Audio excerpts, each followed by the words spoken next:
knife. The next, treachery. A twist of agony, then that blade was tearing up through my hand and slashing back down into my face. It took an eye for an eye, and left a scar for a scar, but mocked me with life. I awoke on this little atoll, stranded Emperor knows where. The traders had bandaged my wounds, pumped me full of Xenos drugs, and left me with a week worth of supplies. They also left me the bloody relic of my severed arm, but the real insult was the pamphlet they'd stuffed into my pocket. Winter's Tide, it is called, named after the slippery tyrant who leads them on this world. Yes, of course I read it. One must know one's enemy after all. Besides, it might have offered up some clue to Wintertide himself, but all I found was a diatribe extolling the so-called greater good, the blasphemous philosophy that binds the Blueskin Empire together. The threat was implicit in every line, so polite it was almost an apology of malice. Join us or else. Emperor damned them. They thought I was finished. But I'm not alone here.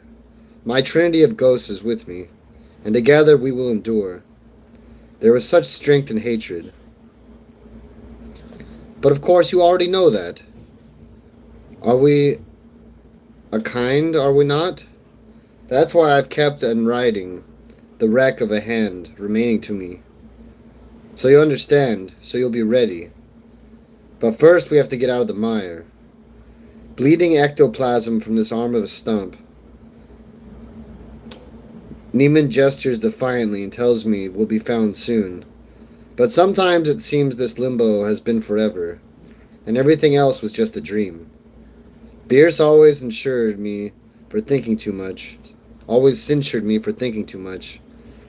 But out here, there's nothing else to do. Besides, it's a flaw that runs blood deep.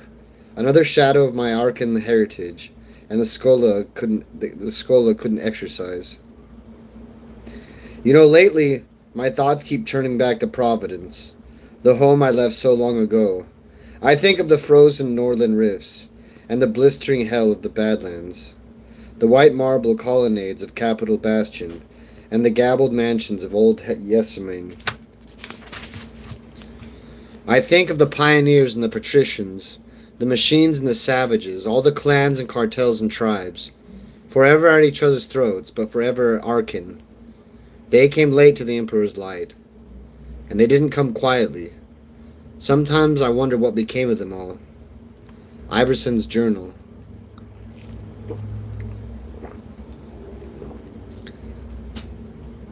Following its ordeal in the warp, the transport ship was lumbering at low power, recovering its strength and resolve for the return journey. Its passage to Phaedra had almost ended in catastrophe, and now there was hell to pay. While the ship's tech priests worked frantically to solve its pain, and the captain whipped its crew back into shape, and in one case into death, the passengers on Q-deck were left in ignorance.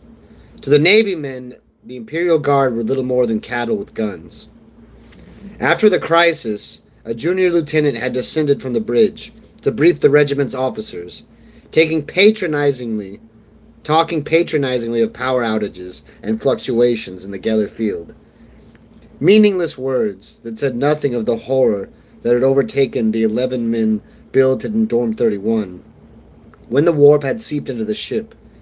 Colonel Cutler had broken his nose and sent him blubbering back to the bridge. After that, the guardsmen had heard no more. All things considered, Major Elias Wade had to admit it was a bad start to the regiment's first campaign away from home. The 19th Arcan Confederates had traveled a long way from Providence, but they had a lot further to go in their hearts before this new life made any sense to them. Having passed the 70th year, Wade doubted he'd be traveling the whole way with them. He was still technically their second in command, but he knew many of the officers regarded him as a spent force, and since the horror in Dorm 31, he'd begin to wonder if they were right. By the Emperor, he was tired of it all. As he navigated the murky labyrinth of Q-deck, his lantern painting strange shadows across his path. He couldn't shake the feeling that the walls were just a thin line between life and the void. His path was carrying him along the skin of the ship, where the membranes seemed tense and fragile, ready to dissolve from one step to the next.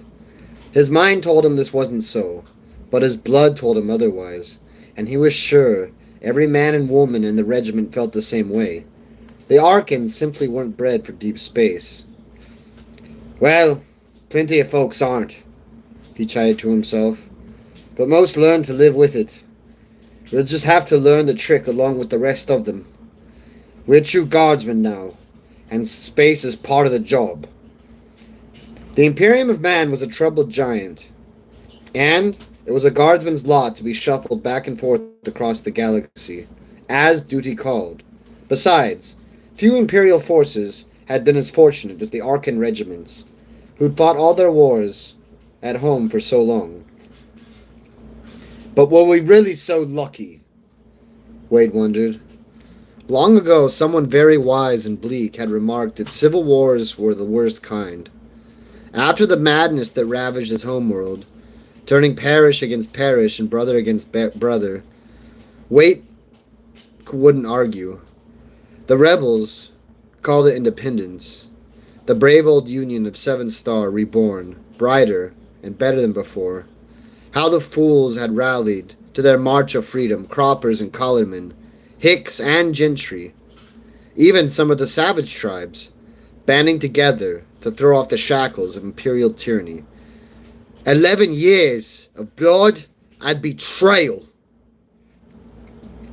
Suddenly, Wade was breathing hard, and there were tears in his eyes. It was the sheer waste of it all that hurt so much. What chance did the Separatists ever have? Even if they'd won, they'd come pretty damn close at the falls. Well, then what? How could one planet of hope to stand against the juggernaut of the Imperium? Fortunately, it had never come to that. The price of victory had been high, but the Arkan faithful had put their own house in order before the wrath of the Imperium had come crashing down on their world.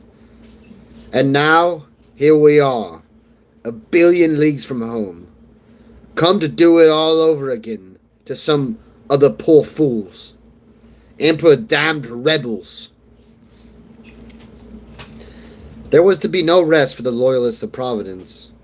When the Civil War was finally over, the surviving Arkan regiments had been thrown into the lottery of galactic deployment and scattered across space on the whims of some distant inscrutable strategy. The 19th Confederates, that whim had led them to a backwater subsector in the eastern fringe of the Imperium, a world called Phaedra. Well, as the Emperor wills it, Wade said wearily. Realizing he'd come to a standstill, he spat and got himself moving again. He wasn't really a man prone to introspection. In his youth, he'd been a traveler, wandering the high Sierras and rift valleys of the frozen north, taking his chances as a trapper and a prospector, but always careful to play fair with the northern tribes.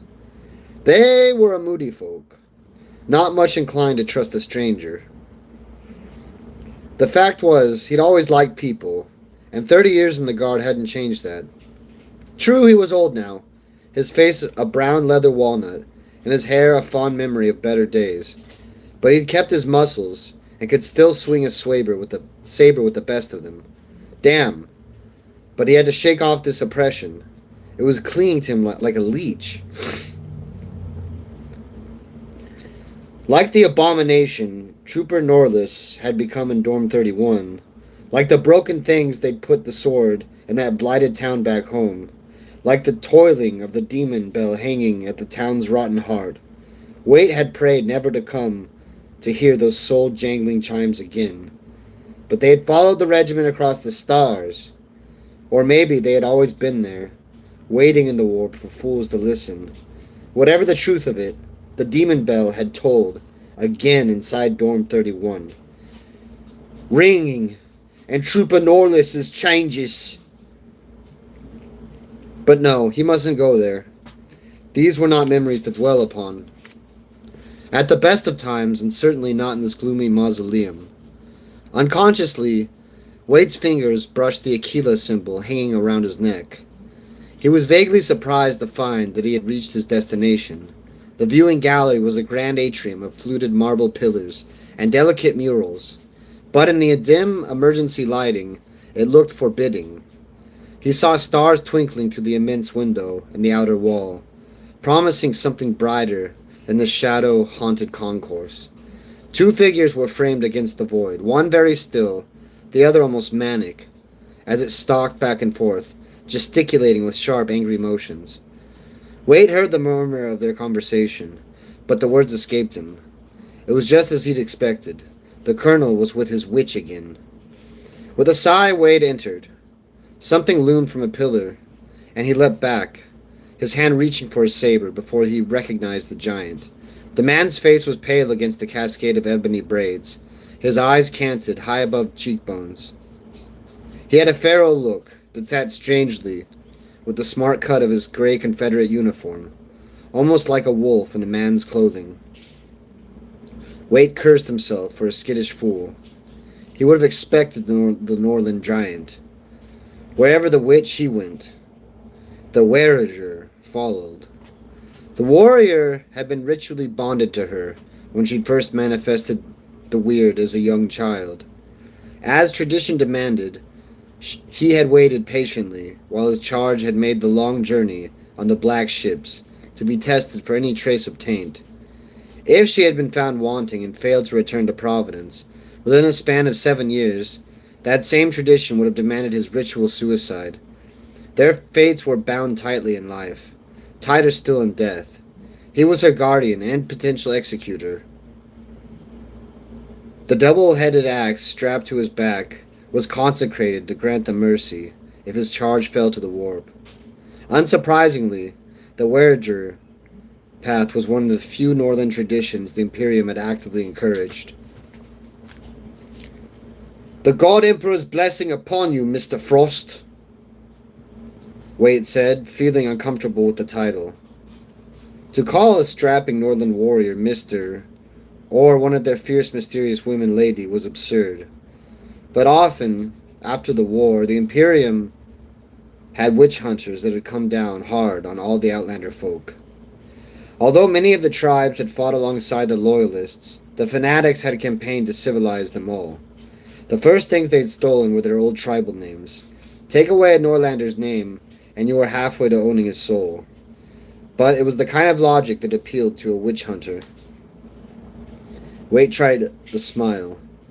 "Your vigilance commends you, Weyler, but I've words for the colonel." He made a step past the giant, but the Northerner blocked him. The major's expression turned hard, and he raised his voice. "I'm here on the God Emperor's business, so step aside."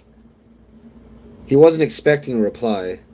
The giant was a mute, his tongue removed during the bonding to the witch, but the confusion in his eyes was an answer enough.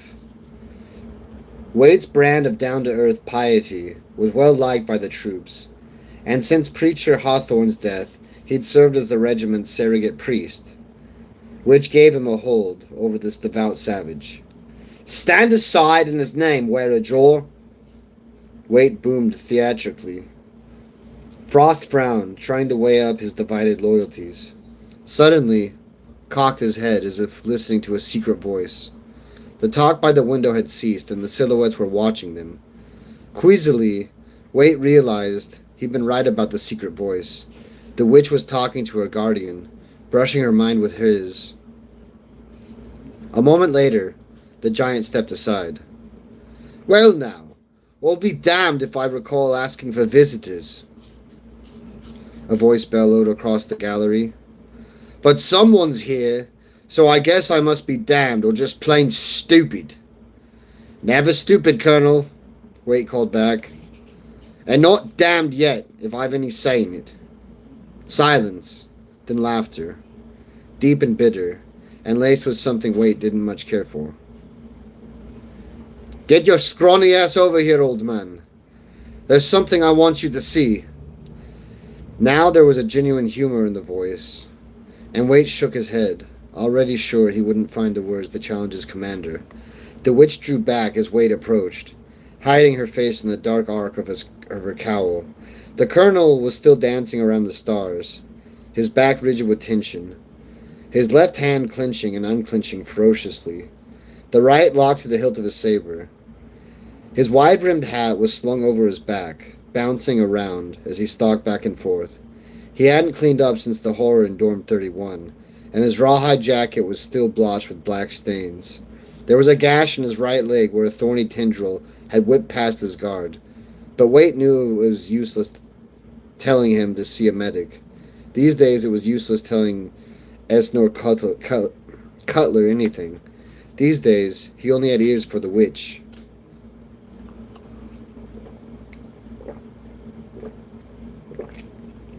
"Take a look outside, Elias," Cutler said, without breaking the fierce rhythm of his pacing. Waite peered through the glass. The gray-green swath of a planet curved away beneath them, looking molten and moist, like a colossal fungal puffball.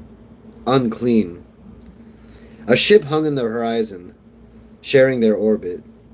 Waite could tell it was a behemoth and a warship, its prow blunted and pugnacious, its decks encrusted with gun turrets and sensor spikes. A welter of scars pitted the hull, culminating in a deep furrow carved across its midriff, where something had almost sliced the ship in half. The fissure showed no signs of repair, and Waite suspected any attempt to move the vessel would seal its destruction. The Leviathan had taken a mortal wound, and this planet would be its grave. If it weren't for the lights glittering from its portholes, he'd wagered the ship was already dead. He squinted, trying to decipher the faded tattoo of its name. "Requiem of Virtue," Cutler said.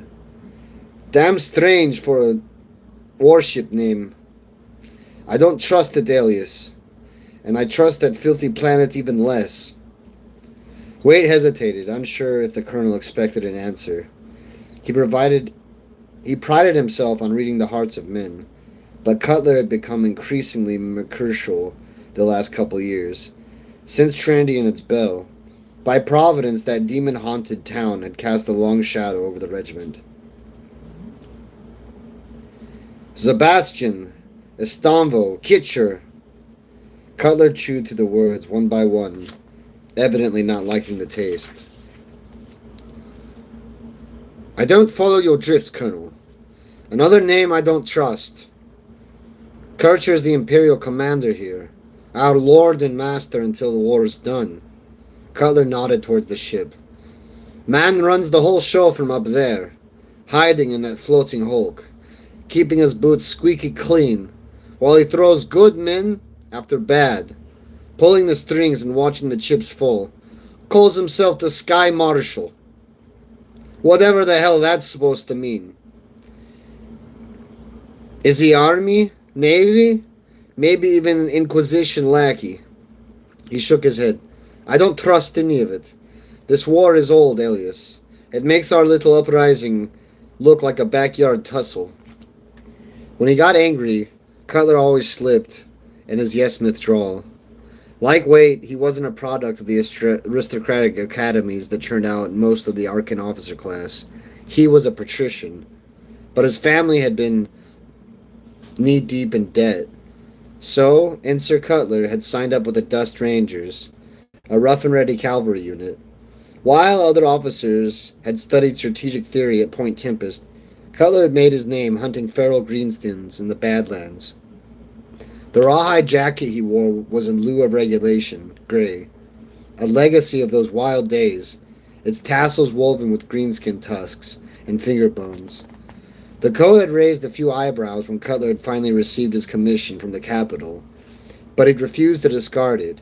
It was the kind of thing that made him who he was, the kind of thing that got him into trouble. Inevitably, the old guard had clipped his wings, only granting him his colonel's stars when the war was over, and they could pack him off into space. "It don't smell right, Elias." Cutler was suddenly glaring at Waite, his eyes bright, his lips drawn back in a snarl, looking at the fierce, leonine face, with its shoulder-length mane and tangled beard. Waite sensed this tarnished nobleman was more savage than any northern tribesman. but it was the whiteness that unnerved him the most. Cutler wasn't yet 50, yet his hair was dead from the scalp to beard. Before Trinity, there hadn't been a white hair on his face. The town had changed so much about him, but the whiteness was most visible. Waite wondered if Cutler knew his men had nicknamed him the White Crow, and if he knew, or did he even care? Suddenly, Waite was sure he was running out of time for all of them. He had to find the words to get through to this man who'd once been his friend. He had to know what Cutler had found inside the moldering temple at Trinity's heart. Waite had been by his side when they'd purged the town, but only the witch and her guardian had faced the source of the cancer with him. Only they had seen the demon bell. Why did I let him talk me into staying behind? Why didn't I insist on going in there with him? But in his secret, guilty heart, Elias knew that nothing could have made him walk into the desecrated shrine. Those bastards promised me a full sitrep once we made orbit, Cutler stormed on. Campaign records and troop dispositions, field maps and recon reports.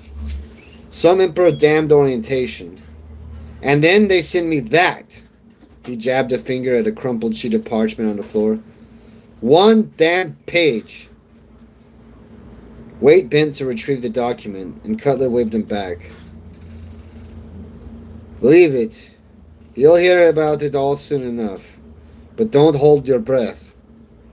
Suddenly Cutler frowned and glanced at the witch, his eyes narrowing as she whispered into his mind. The intimacy of it made Wade's skin crawl. Lady Raven, the men called her, and unlike her warden's childish name, hers felt right. His distrust for her came from the gut. She was a psyker, a mutant cursed with heightened psychic potential that made her a living, breathing bomb of corruption.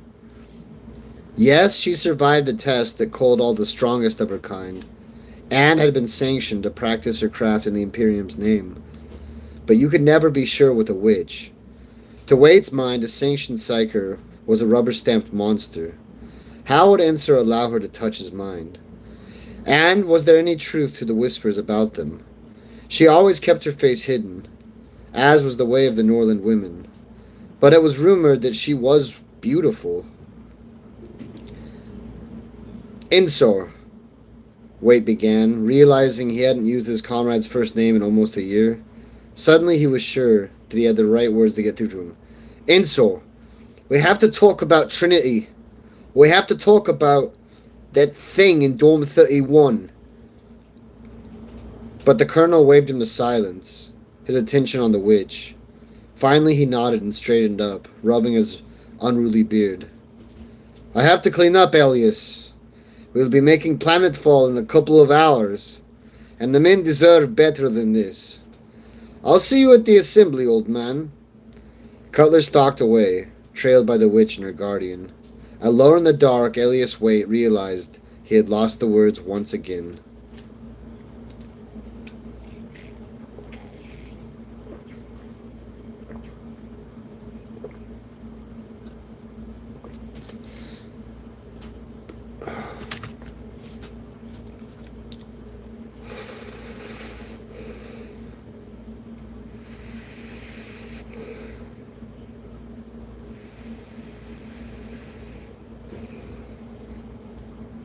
Word is, Norlius went crazy and chopped him up while they was sleeping. Chopped him down on, too. Cletus Modine licked his lips suggestively. In the dancing pilot light of his flamer, he looked like a leering gargoyle. Not that the hulking, barrel-chested pyrotrooper was pretty in sight at any length.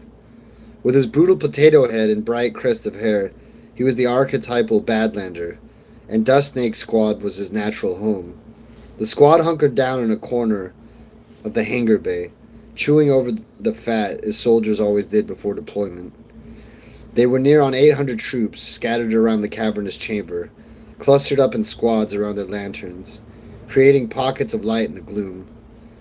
The emergency strips were running, but their thin red haze was somehow worse than the darkness.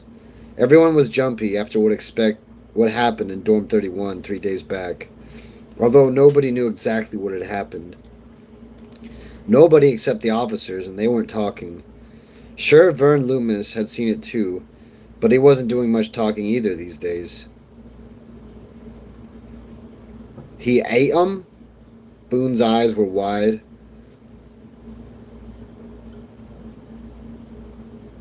Down to the bone. Colonel put a lid on them boys pretty quick too. Took a flamer in there and torched a lot of 'em. Didn't want us greyback grunts seeing that Norlis had gone and done. Figures, Dix nodded sagely, always quick to back his hero. Another Badlander, he was a scrawny doppelganger of Modine, right down to the hulking crest of red hair.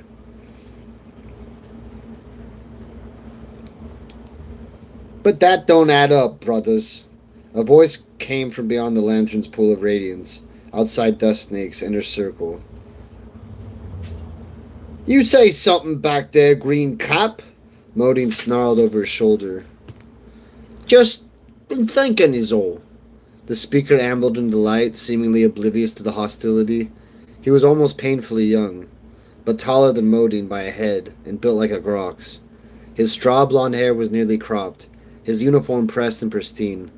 The green trim of his flat-topped cap and tunic identified him as a raw recruit, just as the book of liturgies hanging from his belt marked him as a devoted student of the imperial gospel. Audie Joyce was a misfit in the squad of veteran scum.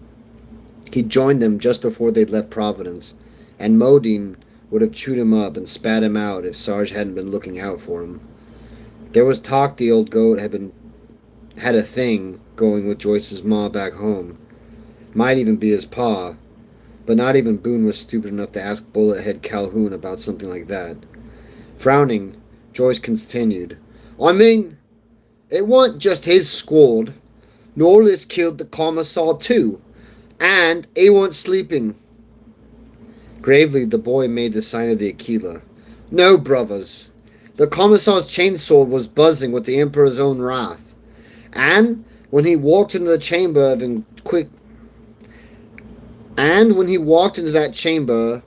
of iniquity, and he didn't go in alone neither.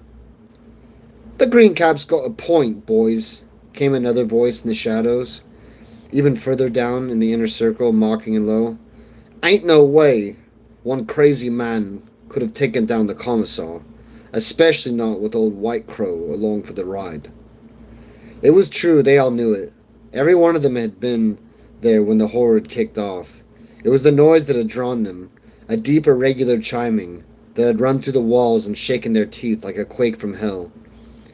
There had been no ignoring it, so they'd gone looking, and wound up inside Dorm 31 just as Vern Loomis had come crawling out. He'd slammed the hatch shut, then folded on himself, like he was all broken up inside.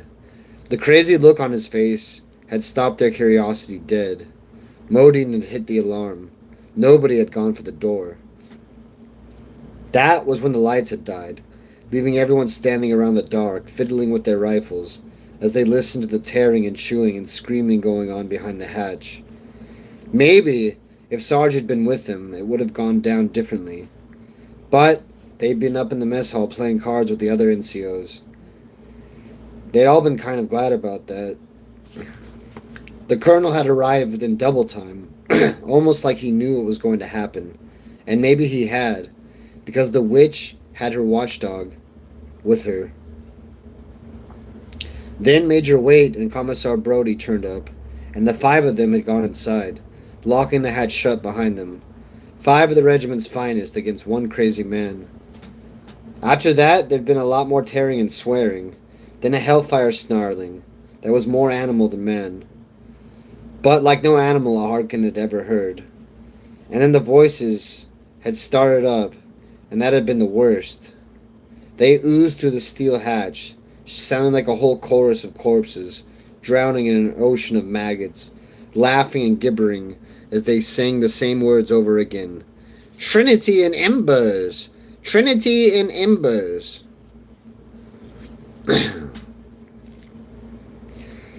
Somewhere along the way, they'd heard the commissar shrieking like no commissar was ever meant to. That had gone on forever, and the Greybacks had wondered how there could be so much screaming inside one man. But finally there'd been silence. After a while, the hatch had opened, and the slayers had come marching out. All except Commissar Brody. Every one of them was splattered with blood, and some kind of black slime that reeked like a corpse pit. The witch had been shaking under her robe, and Major Waite was watching her like a hawk, almost like he was afraid of her. And then the colonel had grabbed a flamer and gone right back inside. Afterwards, he'd sealed the hatch shut and turned Dorm 31 into a tomb for 9 men. 9 men, and maybe something more than a man. It went no crazy grayback, the White Crow torched. You gotta think bigger, man. Uglier. Modine snatched up a lantern and lumbered over the speaker. The man was sitting cross-legged with his back against the wall, his eyes on the gnarled bone flute he was carrying in the dark. The same flute he'd been carrying every day of their journey through the warp. Are we talking uglier than you, Mr. Roach? Modine growled, angry that his safe little lie was unraveling, scared of the truth. Roach kept on carving, unmoving by the old tired insult. His hatchet face had the bloodless complexion of a Norlander, but his hair was bright red. Roach had been his father's name, a solid Badlands Monkir, and his mother had been a Norlander. It was a long story with a short, sharp end that left him an outsider wherever he went. There had been plenty of hurt and heartache, but after the war he decided he didn't care either way. You ain't heard, Roach said. There's things in the warp just waiting to find a way inside a man's head, and outside into the world.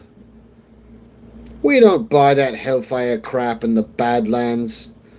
All that spook talk's gonna keep the Outlanders in their place, course. A breed like you. You saying you don't believe in demons, Brother Modine?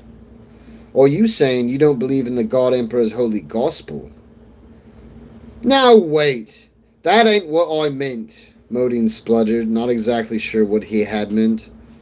He glanced at his comrades for support, but even Dix had looked away. Only Boone grinned back at him, too dumb to pick up on the tension. Modine could feel the intensity in the rookie's gaze. Listen, I was just sighing. What Trooper Modine is saying is that he's so dense, the Emperor's light bends on him, or around him, Calhoun barked, marching off the shadows. The sergeant was a short, stocky veteran in his 50s, whose bullet head had seemed to shoot straight from his shoulders, hairless and almost pointed to the tip. Most men in the regiment towered over him, but there was a pinned-up ferocity in that compact frame that even the apes on Dust Snake couldn't cross. Calhoun strode over to the pyro trooper and glared into his face. See, Trooper Modine here is a piece of deep-fried Grok's crap, and he'd still lick the rust off the Emperor's holy throne. Ain't that right, Trooper Modine? Every golden spot, sir, Modine bellowed, staring off into infinity. Damn straight, Calhoun nodded. Right. Playtime's over, you righteous maggots. I've got our dropship designation, so haul your sorry horses. The sergeant sized up his 9 charges as they grabbed their gear. They were rough scum, all right, the troublemakers and meatheads who sunk to the underbelly of the regiment, picking up their charges the way heroes chased after medals. But they were his scum, and they could pack a hell of a fight. Young Joyce was still frowning upon the past. Young Joyce was still frowning as he went past. The sergeant shook his head. The last thing he needed was for the boy to start acting like a greenhorn commissar. When he told Maud the regiment was no place for him, she'd argued and wailed until he'd sworn to take Audie under his wing. Willis Calhoun wasn't scared of any man, but Emperor's blood, that woman. If only the boy hadn't turned out so damn holy. He'd have to have a word with the young fool before he got himself killed. Teach him some basics. Faith wasn't optional in Imperium, but some men believed a whole lot harder than others.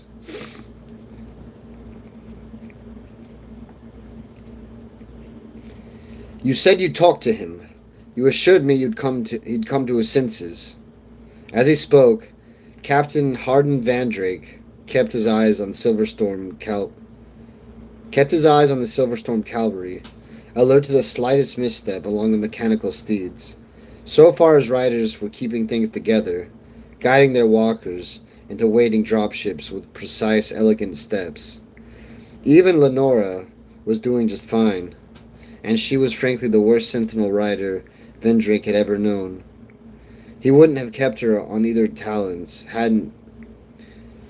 He wouldn't have kept her on if her other talents hadn't been quite so exceptional.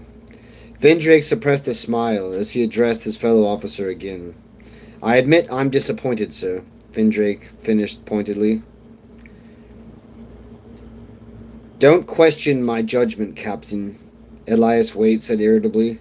After Trinity, Ensor Cutler deserves our faith. Does he? Vendrake asked. Frankly, I still don't know how we burned that town to the ground. Because it needed burning, Waite snarled. He knew Vendrake didn't like to talk about Trinity. The town had shaken the man up badly, but he was too proud to admit it. Or maybe he just didn't fit with his neat little worldview. Seeing the unease in Vendrake's face, Waite calmed himself and tried again. By Providence, you were there, man. You saw the sickness with your own eyes. Frankly, I'm not sure what I saw, Vendrake said. Perhaps some kind of mass delusion. We were all half-starved and frozen when we stumbled into that place. He waved the subject away. Besides, Trinity isn't the issue here.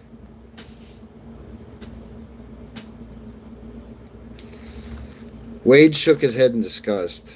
He despised true patricians like Hardin Vendrake, men with unflappable faith in their own excellence. With his chiseled jaw and a keyline nose, the captain had the look of a war-poster hero, the kind of men who'd seen thousands of comrades die, but never suffered anything worse than a tasteful scar. Vendrake actually had that scar, a tiny little line along his left cheek that had always gone down a storm with the ladies. But despite his rockish facade and willful blindness, the man was no fool, and Waite didn't need him for an enemy. Look, I trust Ensor Cutler with my soul, Waite insisted, trying to believe it himself. And what about the witch? Vendrake said, cutting to the chase. He smiled at the major's hesitation. Personally, I don't give a damn who the old man cohorts with, but this is hurting the reputation of the 19th, and I won't stand for it.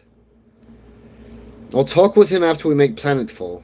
You got my word on it, Waite said coldly and marched away. I'm just thinking of the regiment, Vendrake called after him. He winced as Lenora's sentinel slipped on the boarding ramp, and she struggled to regain her balance, the clawed feet of her machine scrabbling on the metal. It looked like she was going to topple when Van Hal nosed his steed in and nudged her back to stability. Vendrake nodded his approval. A fine pilot and gentleman was Beauregard Van Hal, a fellow made of the right stuff. Still, he couldn't entirely blame Lenore for the error. He kept his riders on their toes, but they'd only a couple of months to play with the modified machines. Unfortunately, there had been no choice about that. The colonel had warned them that they would be fighting in swampland, where the Arkan pattern hooves of the sentinels would be a liability. The heavy flat pads were designed to race across the open plains of the savannas of Providence, but on Phaedra, the designs would mire the machines in no time, which would be fatal if they came under fire. Sentinels were light hunter-killers that relied on speed and agility to stalk their prey. While they might intimidate an infantryman, it didn't take much to penetrate their armor. Cutler even hinted that Vendrake's force might have to sit this one out. But the captain was damned if he'd let that happen. The Silverstorm Cavalry were a bastion of nobility among the 19th, and it would have its share of glory. Determined, Vendrake had sequestered for the ship's forge and hold himself with the regimental tech priest to crack the problem. During the voyage, they replaced the Providence pattern hooves with wide splayed claws that distributed the weight of the machines more evenly and enabled a limited gripping action. Their research revealed this was actually the prevalent model on many worlds of the Imperium. While extreme divergence from the sacred construction templates was deemed heretical by the Mechanicus priests, modest alterations were permitted, if not actually encouraged. Poring over the reports of customization throughout the Imperium, Vendrake had been drawn to the drop sentinels of the Elysian regiments. Fitted with grav chutes, such machines were capable of diving directly into battle from airborne transports. Fired up by the tactical possibilities, he had resolved to win the capacity for the Silverstorm. At first, the tech priest had hesitated over such a radical deviation, but had soon cajoled them into it. Under their soulless augmetics, Arcan blood still ran through their veins, and they hadn't lost the old thirst for the invention. Lacking access to the GravTech, they had opted for single-use jump packs and retro stabilizers, granting the Sentinels limited maneuverability during a drop. Once the project had caught their imagination, the Cogboys had pursued it with almost human passion. After that, it had been a small matter to push them a little further with the modifications to his own steed, Silver Bullet.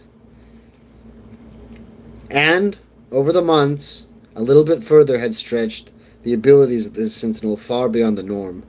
Bristling with directional thrusters and gyro stabilizers, it was capable of swift contortions and great leaps that filled Vendrake with fierce joy whenever he trained at the hangar bay.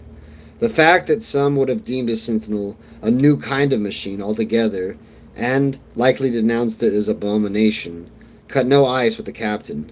He had lost himself willingly in the challenge of forging the perfect steed. It was the kind of problem that made sense to him, unlike Old Waite's obsession with that vile town. No, he wouldn't think of that. The things he had seen were impossible, and impossible things could not be. He was a gentleman of Providence, a rational man. He wouldn't buy the propaganda the Imperium used to terrorize its ignorant rabble into submission. Like many Arcan patricians, Vendrake was no great believer in the Emperor's light. After all, he had shed much light on old Providence. Just 2 centuries ago, blithely unaware of the approaching Imperium, Vendrake's ancestors had reveled on the newfound glories of steel and steam. It had been a time of unfettered innovation, with the grand machinists churning out new wonders every day. The Senate had declared the old gods dead, and the 7 hells were fables. Many men were free to explore a puzzle box universe where everything was possible and nothing forbidden. Then the warships of the Imperium had arrived and crushed the dream. The grand families had never forgotten their past. Maybe that's why we keep on making the same mistakes, Vendrake mused. Maybe it's why we keep on rebelling. The fools amongst us, anyway. A klaxon buzzed, and he saw the colonel stride in the hangar. Vendrake had to admit the old man has got his act together. His hair was tied back into a neat ponytail, and he trimmed the scruffy beard. It looked like he'd finally washed, too. The captain nodded approvingly, but then he caught sight of the trailing cutler, like a second shadow. His giant watchdog was carrying the regimental banner, unfurled and represented. Vendrake's heart soared at the sight of the ram's skull and crossed sabers, overlaid in the 7 stars of the Confederation. It was good to see old Fury awake, even if in the hands of a savage. The trio marched wordlessly through the silent ranks of the Arcan and stopped at the center of the hangar. Suddenly Cutler let out a ferocious howl and leapt onto a crate, his agility belaying his ears. He held out a fist. The savage threw him the banner. The colonel caught it with a flourish and spun it around, brandishing the flag above his troops as they gathered around. 7 stars for old Fury! Cutler bellowed. 7 furies for the stars, the men bellowed back. For Providence and the Imperium, Cutler roared, completing the regimental canticle. Then he led them to the litany again and again, binding them together to those glorious words, defying the horrors they'd come through and the ones still ahead. And despite himself, hardened Vendrake shouted along with the rest of them, his heart soaring. He was the Insert Cutler of old, the man whose audacity had won the day at Yosemite Falls, and turned him into a living legend. And then it was done, and Cutler became the White Crow again. Vendrake could almost see the bitterness seeping back into the old man as Trinity exerted its curse. There is no curse, Vendrake told himself. Cutler's intellect is weak. That's why the horror is eating him alive. But I won't fall for it. I won't lie to you, Arkin. Cutler's voice, flat with suppressed rage. And I won't dress things up nice and pretty either. You and me, we've come a long way for that. There were murmurs from the crowd, agreement and unease in equal measure. Damn it all, Vendrake thought. We're so far from home, even the memories are stale. This isn't the time for truth. Give them some hope, man. So, I'm going to tell you what I know, Cutler continued. But frankly, that's not a whole lot. He touched the switch on his belt, and a murky sphere flickered in light beside him. Gentlemen, and all you Badlander scum too, meet the Lady Phaedra. The hologram was blocky and riddled with distortion, but the planet's essential ugliness still bled through. I don't want to breathe her air, Vendrake realized with sudden conviction. The intensity of the instinct disturbed him. It was entirely irrational. Pretty name for a rat's arse of a planet. She's got swamps, rain, and 1,000 dirty ways to kill you. Gentlemen, you're going to make her like the hells. But I've got something else you're going to hate even more. He drew another switch, and the planet morphed into a disembodied alien head. Its skull was hairless, save for a braided topknot that looked fibrous and fleshy. The face was a wide wedge, from top to chin, beveled with deeply recessed cheeks that gave it a vaguely cadaverous look. Its mouth was a lipless slit, and there was nothing resembling a nose. What is it, sir? Asked Templeton, the quietly intense commander of the 4th Company, as he peered over the hologram through thick, round spectacles. That, Captain Templeton, is a Tau. Take a long, hard look, because it's the reason you've been dragged halfway across the galaxy to this mudball. Seems these Xenos have themselves a jumped-up little empire of their own, and Lady Phaedra is sat right between them and us. She's a worthless harlot. But we can't let her go, and neither can the Tau. Cutler chuckled, the sound low and harsh. There's whole subsectors worth of pain waiting to happen if she falls. I guess the Tau see it that way too. These Tau boys, what have we got on them, Colonel? Major Waite growled. I'm told they're big on guns and tech, but not so fond of getting up close and personal. Seeing what Waite expected, Cutler shook his head ruefully. That's all I've got, Sergeant Elias.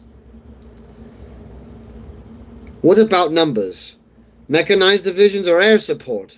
Under his bushy eyebrows, Waite was frowning ferociously. I can give you rebels, a whole planet full of them. They call themselves the Sathla. As I can tell, Phaedra was a pre-imperial colony, much like home. But unlike us, the Sathla were dead in the water by the time the Imperium came along. Whatever civilization they ever had was long gone. Savages! Captain Machin sneered. The 3rd Company commander was notorious for his loathing of the outland tribes. We cross half the Hellfire galaxy, and we still can't escape their stench? Degenerates, Cutler corrected. But that didn't stop them from turning on the Imperium when the Xenos came along. I guess these Tau boys are sneakier than the green-skinned vermin we're used to back home. What's the plan, Colonel? Wade said again. Seems we'll be touching down on what's called a Poseidon-class battleship, which is a fancy way of saying a damn big boat. We're taking the old kind here, the kind that sails in water, not across the stars. From there we'll be joining up with a push on a chain of islands that go by the name of Dolorosa, some kind of rebel stronghold. How long, Colonel? Exactly how long has this war been going on? Vendrake interjected. Sharp as ever, Colonel Vendrake. Like I said, I won't stop you. Gentlemen, the Imperium and the Tau Empire have been fighting over Phaedra for near on 50 years. There was a long silence, and the men thought it through. There was a murmur rising to a hubbub of distorter as reality sank in. The explosive crack of a bolt pistol put a stop to it. Much obliged, Elias. Cutler nodded appreciatively to Wade as the veteran holstered his sidearm. Vendrake could see the colonel gathering in strength, dredging up every drop of his faded myth. Uncannily, he seemed to be looking every man in the eye, talking to each soldier as if he were an old personal comrade. Arkin, I can expect better from you. Abruptly, a klaxon began to wail. The main lights flickered on, and Cutler glimpsed the hangar chief signaling to him. It was time to go, but he wasn't finished yet. In fact, I can expect the best. It's what you've always given me, and it's what you're going to give me now. Do that, and I'll get you through this mess. Now move out and make Providence proud, Arkin. He knew he had no cheers left in them, but he didn't much blame them. At least they'd get on the dropships. Right now, he couldn't ask them for more.